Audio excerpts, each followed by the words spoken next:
प्रेम से श्री सद्गुरु महाराज की जय। सत्संग में पधारे पवित्र आत्माओं, इस धरती पर जितने संत आए,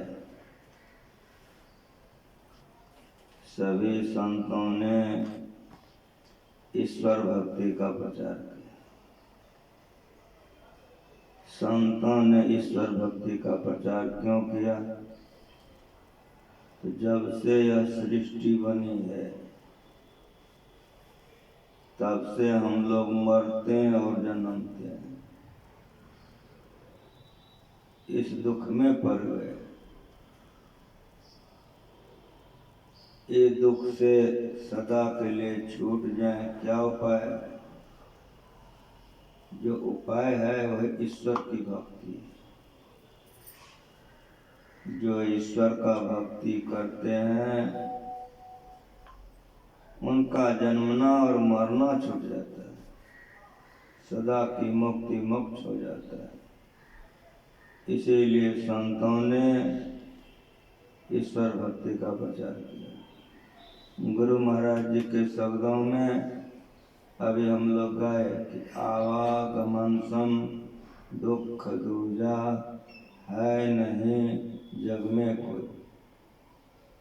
मरने में बड़ा कष्ट होता है, जन्मने में माँ के पेट में 10-10 महीना रहना पड़ता है, बचपना में बहुत कष्ट होता है, पैखाना पेशाब पर रहना पड़ता है। जवान होते हैं, काम क्रोध लोभ सताता है, मनुष्य ने पशु हो जाता है, राक्षस बन जाता है। इस चक्र में तब से परे हैं जब से कि इस सृष्टि बनी।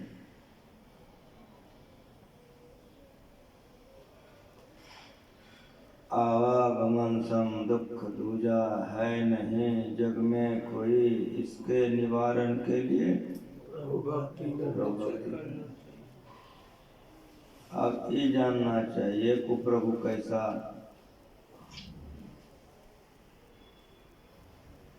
अव्यक्त व्यापक व्यापक पर जो राजते ये परमात्मा है।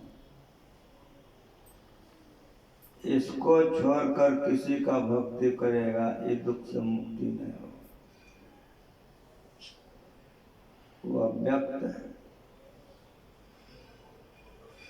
आंख से उसको हम नहीं देख सकते, उनकी वाणी को कान से हम नहीं सुन सकते, जिह्वा से उनका कुछ भी हम वर्णन नहीं कर सकते, हाथ से उनको हम स्पर्श नहीं कर सकते, पैर से वहां तक नहीं जा सकते, मन से उसको मनन नहीं कर सकते हैं, और बुद्धि से भी निर्णय नहीं कर सकते। शरीर में 5 ज्ञानेंद्रियां हैं, 5 कर्मेंद्रियां हैं, ये 10 इंद्रियों से उसको हम नहीं जान सकते। अंदर में 4 गो इंद्रिय है, मान बुद्धि चित्त अहंकार, उससे भी नहीं जान सकते। इसीलिए परमात्मा व्यक्त है, इंद्रियों के द्वारा उसको नहीं जान सकते। हाँ, जान सकते हैं तो केवल आत्मा से जान सकते हैं। यही ज्ञान बहुत ऊंचा है जो दुनिया के बहुत कम लोग जानते हैं। लाखों लाख भक्त हैं, उसमें से कोई एकाध गो है जो ये ज्ञान जानता है, नहीं तो देवी देवता के चक्कर में सब मरता जन्मता रहता है, सौंसे दुनिया उसी चक्कर में। ये बहुत ऊंचा ज्ञान है। वह परमात्मा अव्यक्त है, अव्यक्त व्यापक, कण कण में व्याप्त है, कहीं से वो खाली नहीं।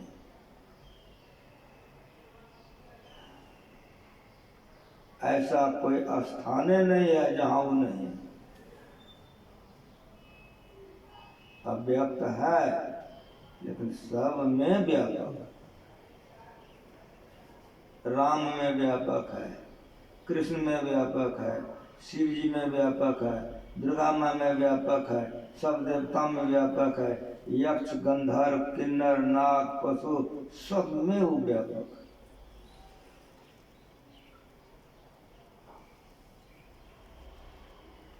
ऐसे परमात्मा को जानकर जो उसका भक्ति करता है वही दुख से छूटता है। तो बहुत कम दुनिया के लोग जानते हैं। नहीं तो दुर्गा माँ में, काली माँ में, रानी सती में सब पागल पागल है। परिणाम क्या होगा? मरेगा, जन्मेगा। वो खुद मरता जन्मता है, तो तुम सब कहाँ छोड़ा देगा मरना जन्म? वो खुद मरता जन्मता है, तो तुमको कैसे छोड़ा देगा?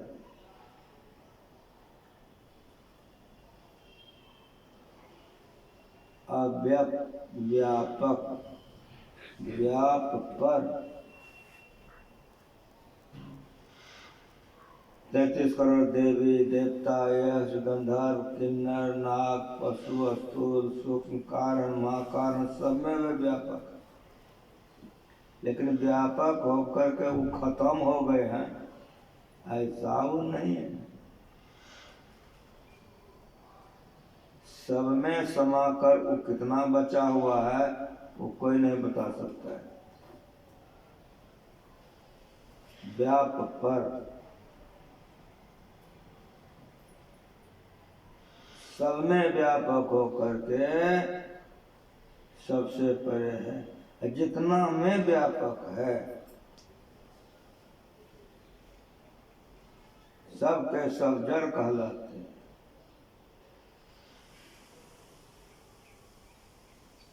कितना बच गया है व्यापक होकर के इन्हें बताया जा सकता है। व्योम कव्योम अनंत अखंडित आदिन अंत सुमध्य कहाँ है, को परमान करे परिपूर्ण द्वैत अद्वैत कछु न जाने। ये परमात्मा है। बहुत कम लोग हैं जिसको जानते हैं।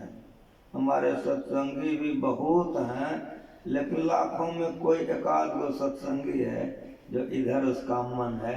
न तो देवी देवता सब पागल है, जानवे ही नहीं करता है, सुनता भी है, समझ नहीं सकता। क्यों? ये ब्रह्म ज्ञान है। ये ज्ञान को समझने के लिए ब्रह्मचर्य पालन करना पड़ता है। तब मेधा शक्ति होती है, तब ये ज्ञान समझ सकता है, नहीं तो समझ भी नहीं करे। मेधा शक्ति चाहिए। जल लाने के लिए आपको हम कहें कि जल ला दो, आपके बर्तन दे दीजिए, हम चालनी दे दें, पानी ला के दे दोगे ना? हम बोलो काहे नहीं दोगे? बर्तन है कि नहीं? समझ रहे हो कि इसमें पानी नहीं आ सकता। ब्रह्मचर्यहीन व्यक्ति से ये ज्ञान नहीं हो, समझ में नहीं करेगा। रोज पढ़ेगा एक ईश्वर अचल विश्वास, लेकिन करने के समय में 10 जगह फूल चढ़े हुए करेगा।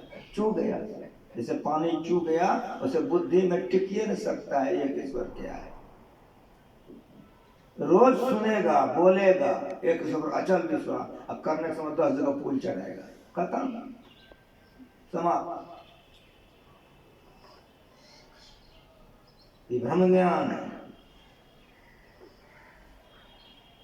हम लोग आवागमन है, देवी देवता के अवगमन है, इसलिए उसका पूजा करेंगे तो खुद मरता जन्मता है, तो हमको कैसे छोड़ा?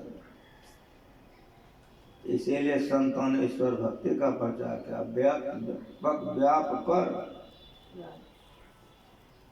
सब में व्यापक होकर कितना बचा हुआ है ये बतलाया नहीं जा सकता। राजते सबके पर, इसको जानना। जब तक इसको जान करके इसका भजन नहीं करोगे कहियो ही दुख से नहीं छूट सको, कभियो नहीं। राजते सबके परे उस अज अनादि अनंत, अज आज तक वो परमात्मा का जन्म नहीं हुआ है।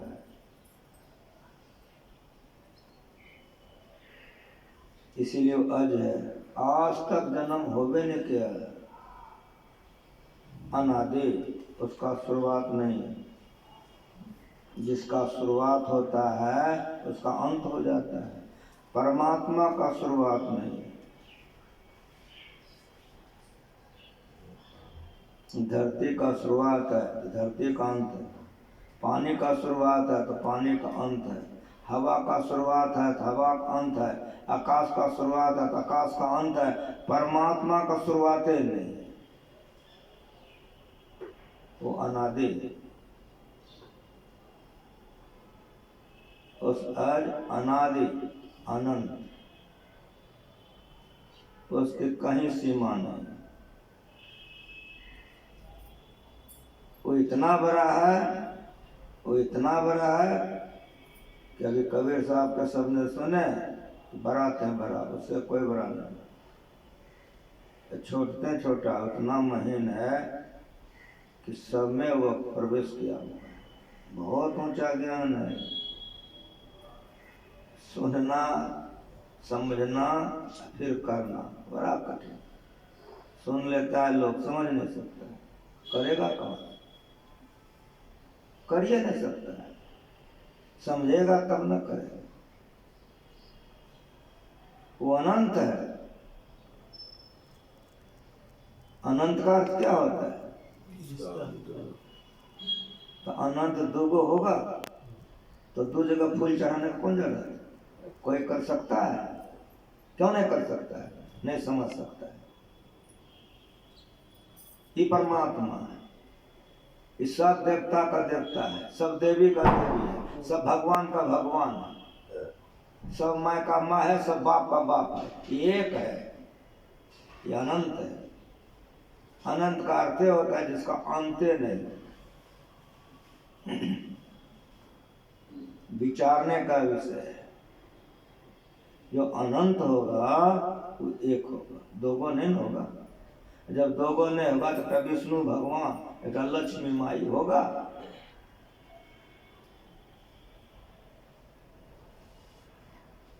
एक तो शिव जी, एक तो पार्वती होगा? लोग इसी में पाते नहीं समझ सकता है।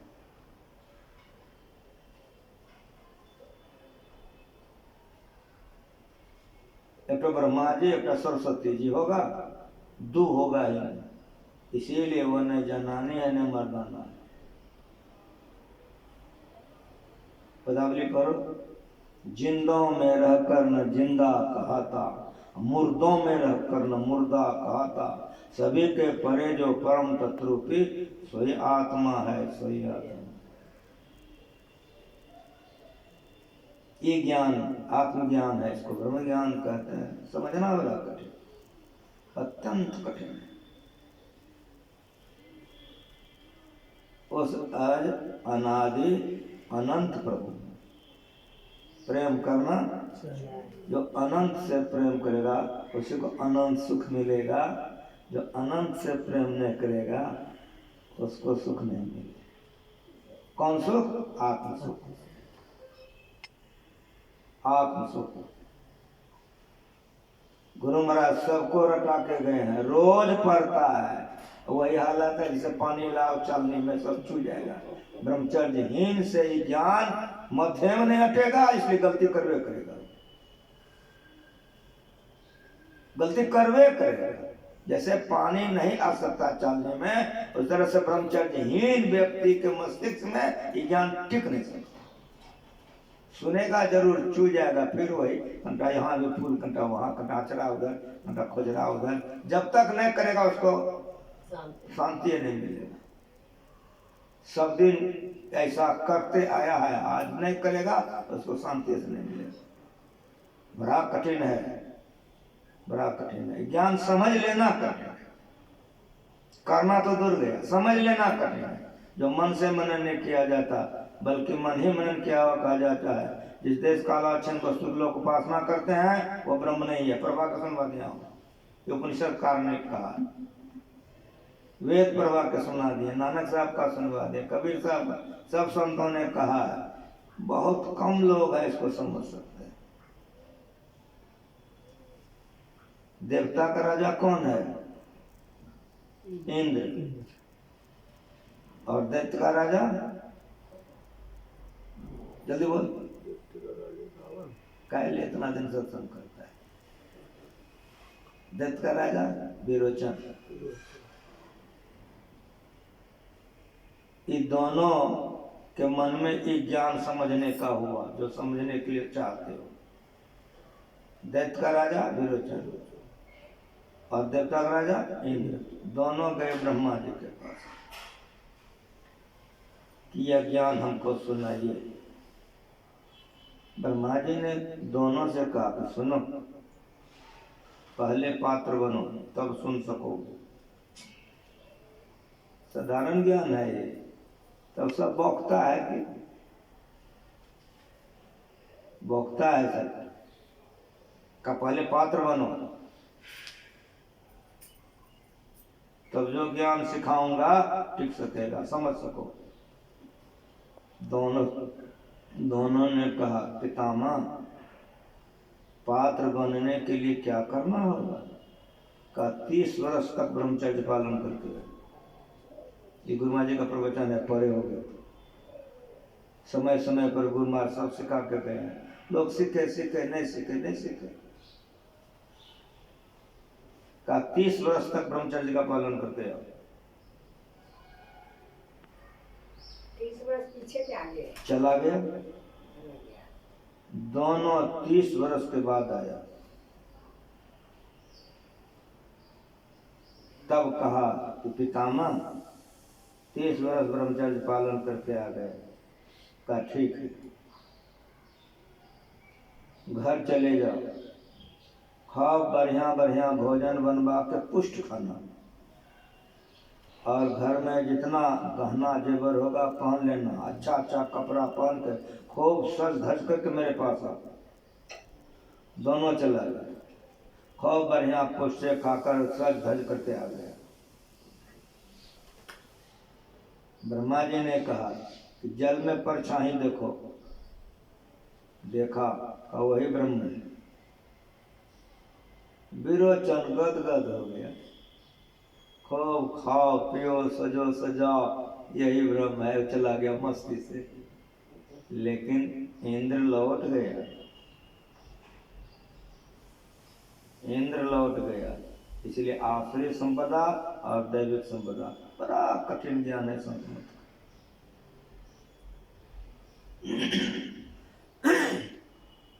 देखते हो अखिल भारतीय होता है, ये लाखों लाख जमा होता है। गुरु महाराज जी कहे कि संत मत को लोग बहुत कम समझ पाया, मेला लगा दिया। ये गुरु महाराज जी का प्रवचन सुना रहा, ये मेला हो गया। बहुत से बोलने वालों को भी होश नहीं है, सुनने वालों को तो छोड़ दो। समय इतना बदल गया। इंद्र लौट गया। ब्रह्मा जी से पूछा कि विशेष बुद्धि होती है ब्रह्मचर्य पालन से, दैविक संपदा और आसुरिक संपदा। दैविक संपदा की बुद्धि मोटी होती है, नहीं, दैविक संपदा की बुद्धि महीन होती है, आसुरिक संपदा की बुद्धि मोटी होती है। तो लौट गया, इंद्र लौट गया। ब्रह्मा जी से पूछा पितामह, आपने कहा परछाई देखो ये ब्रह्म है, ये तो मन में नहीं जचता है। कहा क्यों? कहा मेरी एक हाथ अगर कट जाए तो जल में तो एक हाथ कटी दिखेगी, ऐसा तो ब्रह्म नहीं हो सकता। तो ब्रह्मा जी मुस्कुराए, कहा तुम फंस गए। सही जानना चाहते हो? कहा जी। का और 30 वर्ष ब्रह्मचर्य पालन करते।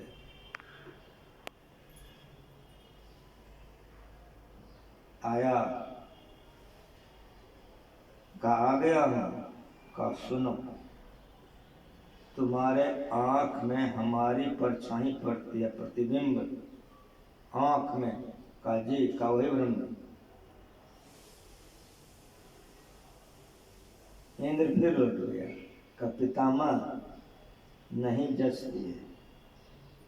कहा क्यों? का 2 आँख है, अगर एक आँख फूट जाए की बात है, तुमको नहीं लग रहा है? रात में कहीं गया था डकैती करने गया? ठीक से बैठो। अंकल बैठा कर सत्संग तो मेरी बन गया का बात नहीं जचती है। का क्यों नहीं जचती है? का अगर मेरी एक आँख फूट जाए, दोनों में तो प्रतिबिंब दिखाई नहीं पड़ेगा। का जानना चाहते हो? का हाँ। का और 30 वर्ष ब्रह्मचर्य पालन करते हो। ये गुरु महाराज का प्रवचन है। तब का अब जो मैं तुमको सुनाऊंगा अब समझ सको। मेधा बुद्धि होती है ब्रह्मचर्य पालन से। वो हम लोग तो गृहस्थ हैं, तो नानक साहब तो गृहस्थ थे, कबीर साहब गृहस्थ थे, दादू दयाल गृहस्थ थे। गुरु महाराज जी का प्रवचन पढ़ो, अब दो भूले को घर लावे, सो जन हमको भावे, घर में जो वो घर ही में। अधिक से अधिक संत गिरस्ते हुए हैं। गुरु महाराज जी की तरह, विवेकानंद की तरह बाल ब्रह्मचारी बहुत कम संत हुए, बहुत कम। 100 संत को निकालो, उसमें 75-80 को तुम रागग्रस्ते निकलेगा। लेकिन पूर्ण कैसे हुआ? तो वेद में पढ़ो, केवल संतान उत्पत्ति के लिए ब्रह्मचर्य का क्षय करना चाहिए। दवाई की तरफ उन लोगों ने विषयों को लिया, केवल संतान उत्पत्ति। जीवन में सिंह देख रहे हो, जंगल का राजा सिंह है, काहे? तो एक बार स्त्री पसंद करता है, इसीलिए जंगल का राजा है। केवल संतान उत्पत्ति के लिए जो ब्रह्मचर्य का नाश करेगा, उसकी मेधा शक्ति हो। कितना कठिन है, तो गाल बजाना बड़ा सरल है, सुन के समझना कठिन है, करना तो महाकठिन। इसीलिए जितने सत्संगी हैं, गैर को तो मैंने कहता हूँ, जितने सत्संगी हैं वो खुद नहीं समझ सकते। गुरु महाराज जी ने कहा संयमित जीवन बिताओ, इसमें सारी बात आ गई।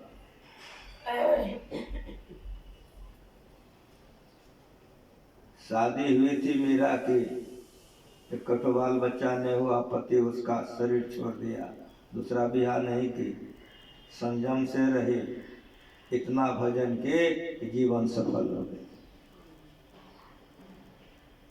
शादी करके जा रही थी सबरी, पति ने रास्ते में छोड़ दिया, कुरूपा थी, दूसरा ब्याह नहीं की, गड़बड़ नहीं की, इतना संयमित जीवन बिताई,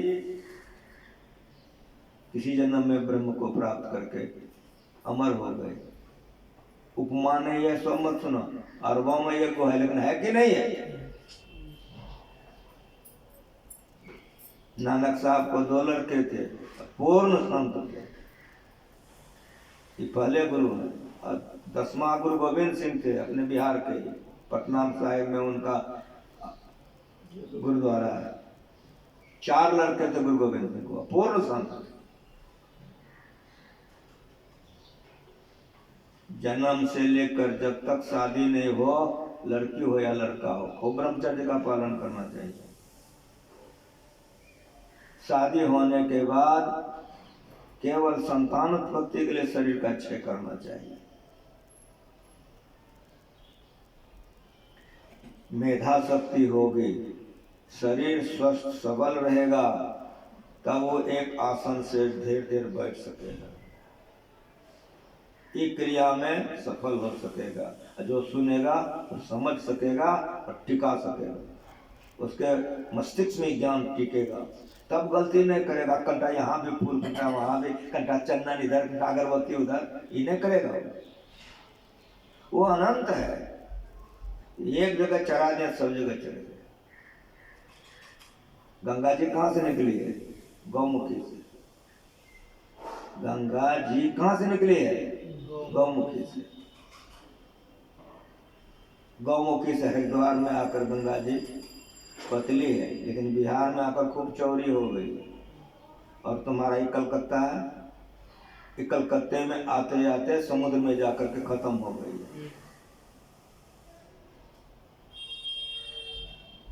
गंगा सागर जाते हो कि नहीं? वहां गंगा जी खत्म, समुद्र में मिल के खत्म हो गए। तो गौमुखी से गंगा निकले और सागर में जाकर के विलीन हो गई। समझ में कुछ आ रहा है? अब हमको बताओ कि जहां से गंगा जी निकले हैं, सागर में जाकर विलीन हो गई हैं, वहां से यहां तक में कितना घाट होगा गंगा जी में? गिन के बता सकोगे? कोई बता सकेगा? नहीं बता सकेगा कितना घाट है। लेकिन मेरी बात को सुनो और इसको समझो कि यदि कोई भागलपुर के गंगा जी में स्नान कर लिया तो मुंगेर की गंगा जी छूट गए ना नहाने के लिए? हाँ बोलो, समझ में आ रहा है? दुनिया का उपमा देने से समझो कि अगर भागलपुर के गंगा जी में स्नान किया तो कहते हरिद्वार की गंगा छूट गई, तो मानेगा कोई? वहां से वहां एक गंगा है, कहीं भी नहा लो वही गंगा। उसी तरह से वो अनंत परमात्मा है, एक जगह फूल चढ़ाए सब जगह चल गए। कैसे सत्संग निकालो कलकत्ता में, ठीक ठीक बोलो क्रिया करके। अपने घर में बता, बहू से पूछो, जरा माँ से पूछो, पिताजी से पूछो, अपने आप को पूछो, कैसे निकले? ऐसा क्यों? ज्ञान के अभाव, ऐसा ज्ञान के अभाव। बड़ा संत मत का ज्ञान ऊंचा है, सर्व अखंडित व्यापी चैतन्य चैतन्य, ऊंचे नीचे आगे पीछे दाएं बाएं भराते बड़ा छोट, सब पर वाक्य सुनवा दिया। नाथ सुमात पिता सुत बंधक, नाथ कामन नारी। वो परमात्मा को माय नहीं है, परमात्मा को बाप नहीं है, वो परमात्मा को पति नहीं है, परमात्मा को पत्नी नहीं है, बेटा बेटी नहीं है परमात्मा। ऐसा का उपासना करोगे तो मरोगे जन्मोगे, मरता जन्मता तो तुम भी मरोगे जन्मोगे। लेकिन जो अजन्मा है उसका भजन कर लो, तुम्हारा भी जन्मना मरना छूट जाएगा। सद्गुरु महाराज ये ज्ञान गुरु महाराज सिखा के गए, इस संतों का ज्ञान है। इस पर आना बड़ा कठिन है, समझना और कठिन है, करना तो अत्यंत कठिन है। मेरा कर ली अमर हो गए, सबरे कर लिए अमर हो गए, राम प्रिया बाई कर ली अमर हो गए, कबीर कर लिए अमर हो गए, नानक कर लिए अमर हो गए। लोग कहते हम तो गिरस्त है, तो संत गिरस्त थे, दादू दयाल जी गिरस्त थे, रामकृष्ण यहाँ पर थे गिरस्त थे।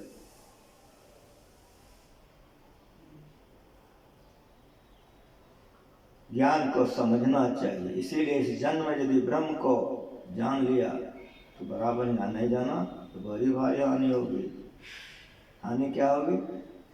भूत का पूजा करोगे भूत लोग जाओगे, पितर का पूजा करोगे पितर लोग जाओगे, गंधर्व का पूजा करोगे गंधर्व लोग जाओगे, यक्ष का पूजा करोगे यक्ष लोग जाओगे, देवी देवता का पूजा करोगे देवी देवता के लोग लोकांतर को जाओगे। मरोगे जन्मोगे नहीं छूट सको। लेकिन अगर परमात्मा को जान लो और परमात्मा का भजन करो तो जानो तुम्हें तुम्हें हो जाएगा। श्री सद्गुरु महाराज की जय। इसीलिए इस ज्ञान को बराबर सुनो समझो, प्रयास करो कि जो कहा गया उसको थोड़ा थोड़ा अमल में लावे। वो परमात्मा कैसे पाया जाएगा? आदि आदि बात पिछली गलिया सुनना। बोलिए प्रेम से श्री सद्गुरु महाराज की जय।